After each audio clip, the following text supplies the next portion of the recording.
আপনার করে একটা মজার কথা কই, দুপুরে ভাত খাওয়ার সময় এক পাকিস্তানির লগে হ্যাঁ তার কথা যে তো পাকিস্তানের লগে বাংলাদেশের টি-20 খেলা আছে, এটা খেলার আগের কথা আর কি। আজকে তোর করে বলে দিমু, আজকে তোর খবর আছে, কারণ এর আগে টি-20 সিরিজে কিন্তু হেরা আমাদেরকে হোয়াইট ওয়াশ করছিল। তারপর আমি এত একটা কথা কইছিলাম যে ভাইয়া খেলা কিন্তু আমাদের ধান খেতে মিরপুরের মাঠে, এখানে কোনো নবাবগিরি চলতো না, এখানে কোনো জমিদারি চলতো না, এখানে একক এবং একমাত্র রাজ করবে শুধুমাত্র বাংলাদেশ। এখানে অস্ট্রেলিয়া আসুক, সাউথ আফ্রিকা আসুক, আর পাকিস্তান আসুক, ইন্ডিয়া আসুক, যেই আসুক ভাইয়া, এখানে সবাই জিম্বাবুয়ে। এই কথাটা যখন আমি হাতে করছিলাম, হাতে মানে এটা আমার লোক একদম তার ছিল শুরু উড়াই দিছে জিনিসটা। যখন পাকিস্তান যখন ব্যাটিং করতে নামছে, এক ফখরুজ্জামান ছাড়া আর আব্বাস আফ্রিদি ছাড়া, যখন দেখলো যে কেউ 20 রানের উপরে যাইতে এলো না, সবাই অল আউট হয়ে গেছে, কই 50 রানে উইকেট গেছে, কই হাঁসগা এত তাড়াতাড়ি দৌড়ায় আর কাছে আইসে। আইকস যখন মামা কাহিনী কি, এই মাঠের ভিতরে কি লাগাইছিস তোরা? আমি কই যে এটা হচ্ছে যে আমাদের গামিনীর কৃতিত্ব। আমাদের গামিনী এই মাঠটার এমনভাবে বানাইছে, যখন আমাদের খারাপ সময় আসবো, যখন আমরা কোথাও যা ফারি উঠতাম না, তখন আমরা তাদেরকে আমাদের বাংলাদেশে বলায় আনবো, আসো ভাইয়া আসো, আহো ভাতিজা আহো, আমাদের ধান খেতে আসো।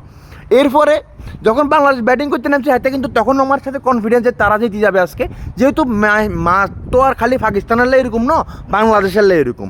আমি এদের কইলাম যে ভাইয়া হোম গ্রাউন্ডে তো মোটামুটি দেখবা যে বাংলাদেশ তাদের ফেভারে সাপোর্ট, মানে বাংলাদেশ সুযোগ নিবেই, এটা হোম গ্রাউন্ডের খেলা ভাই।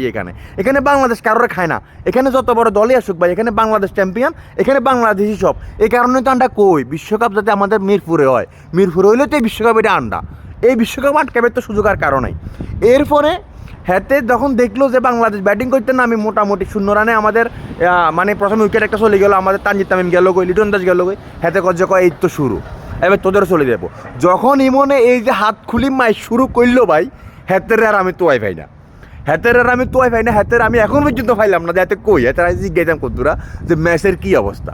যাক অন্তত পক্ষে এই জায়গায় এসে একটা জিনিস ভালো লাগলো, যে যেখানেই যত কিছুই করক ভাইয়া, আমাদের মিরপুরে আসলে, আমাদের মিরপুরে নামলে এখানে আমাদের কাছে মানে সিলিন্ডার করতেই হবে। এটা হচ্ছে গ্রামীণের কিছু, তবে এটা কিন্তু আসলে পজিটিভ দিক না। কারণ হচ্ছে যে এমনিতে আমরা ব্যাটসম্যানরা রান পান না, তার উপরে যদি এখন যদি এই মানে এই ক্রিজেই খেলা হয় কন্টিনিউ, এটা আসলে ব্যাটার করলে আসলে খুবই হতাশাজনক, দুঃখজনক।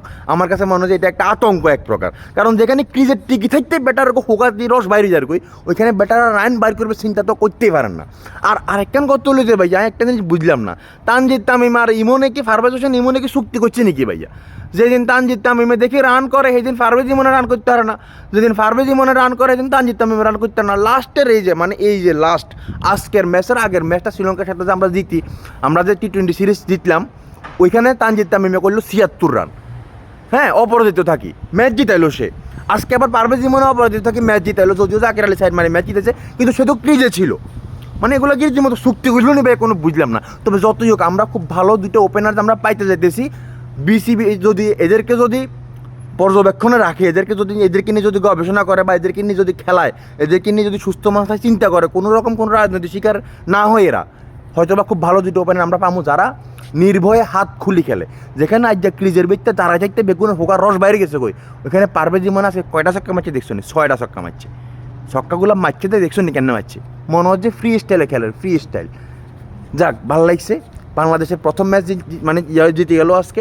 আশা করি আমরা লাস্ট টি-20 সিরিজে আমরা যেরকম হোয়াইট হয়েছি, আমরা যাতে এটার একটা রিভেঞ্জ নিতে পারি আজকে।